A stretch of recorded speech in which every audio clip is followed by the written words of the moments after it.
Hi guys! I've had some messages requesting that I do a video on how I actually set up my printer profiles on both the computer and the printer for how to print out my cards at the standard 5x7 inch when folded that I use. So let's jump in.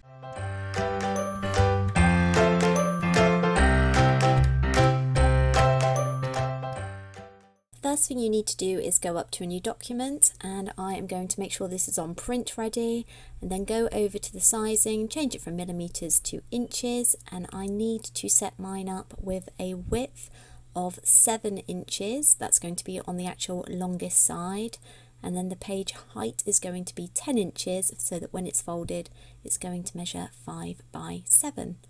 Then I'm going to go down to my ICC or the colour profiles and just make sure that I've got the right one selected that works well for me when I am printing out my cards, and finally create. Then I'm going to make a rectangle which is the size of the front of the card, so again 5x7 inches. I'm going to go over to the sizing down on the lower right and change that over to 5 inches width and 7 inches height. And next, to make it a little bit easier, I'm going to change the outline or the stroke, make it a little bit thicker so you can actually see it, and then go over and make the inside completely clear so that I can see my design where it's placed. Just for ease of use, I'm going to center it to the middle of the page, and next I'm going to go ahead and paste in my details for the back of the card. Just going to rotate these round and just have a play around so that they're just off the bottom. You can see here I've got my logo and then obviously my strap line and then some contact details so my customers can see me as well. And now I'm just going to make sure it's exactly where I want it when it prints out. The bottom of the rectangle will be the bottom of the card. Once that's all highlighted, I am going to group it all together and then rotate it counterclockwise and align it to the bottom of the card, just like that, and make sure it's in the middle obviously. Then I'm going to ungroup all of that and use the rectangle because we need to put the design for the front of the card. So again, I'm going to pop it in the middle just for ease of use. And next I'm going to bring the actual design for the card. I've gone with this cute little Father's Day with the hand illustrated pea pods. So I'm going to move that into the middle using the alignment tools, and once that's done, group it again and then just counterclockwise, and this time in the middle and to the top of the card. Lastly, I am going to go in, ungroup everything, remove that rectangle so it doesn't print out, and very importantly, if you are using any text that is being put in by the computer, make sure that you convert it to curves or convert to path. It just makes sure that it prints as an image. Then we're going to go down to print, and this is where the template sizing works for your printer. So make sure that you've got the correct printer sized up, then go up to properties, and I've actually got a template set up, but I will talk you through it. It's under 5x7 cards, and all it means is that I've got matte photo paper selected and print quality is high.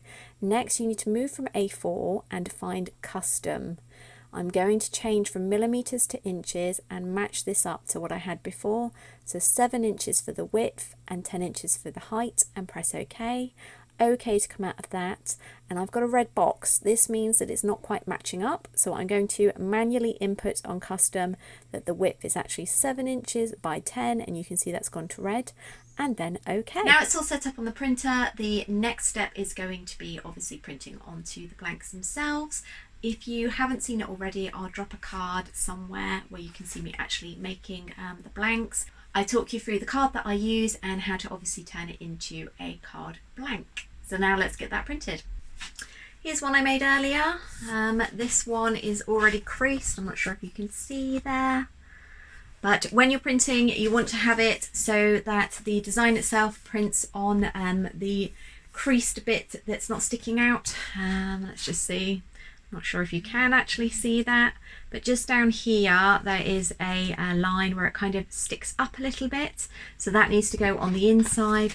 So you want the bit where it's dipped in to be on the outside where it's printed. So the next step is to set the rollers so that they are just wide enough to print the card blank. So let's pop that in, adjust the rollers, and there we go. That should be all good to go. So now I've hit print, and the machine is obviously going to do a bit of thinking, and fingers crossed it's going to take it first time and we should have a lovely card printed.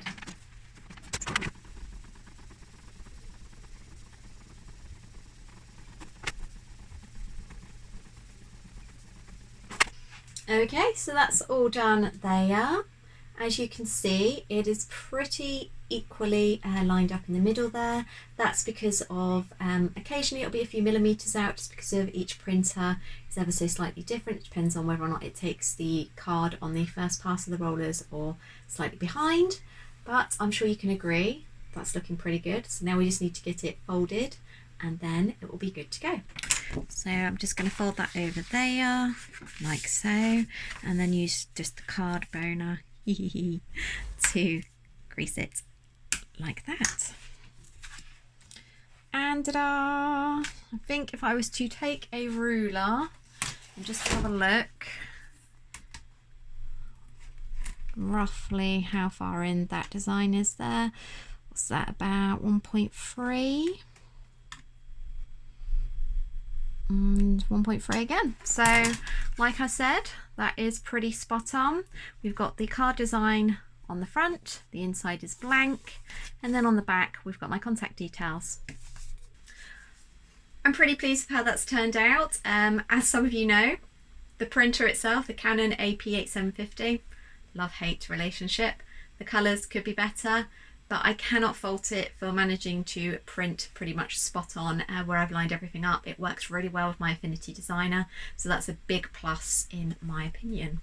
I really hope that this video today has helped you. I completely understand that obviously different printers will have different software, so it might not be quite as easy as that to set it up. If you are having a struggle, then comment down below or drop me a message over on Instagram. I am experienced with Epson as well, so I'm always happy to help. Just reach out. Thank you so much for joining me today. If you haven't hit that like and subscribe button, do. I can't believe it. We are on our way to 400. Amazing. Thank you all so much for all of your support. It really is wonderful to see all of my subscribers growing month on month. It just makes me so unbelievably happy. Whatever you're up to this week, I hope it's a good one, and I will catch you all next Monday. Bye.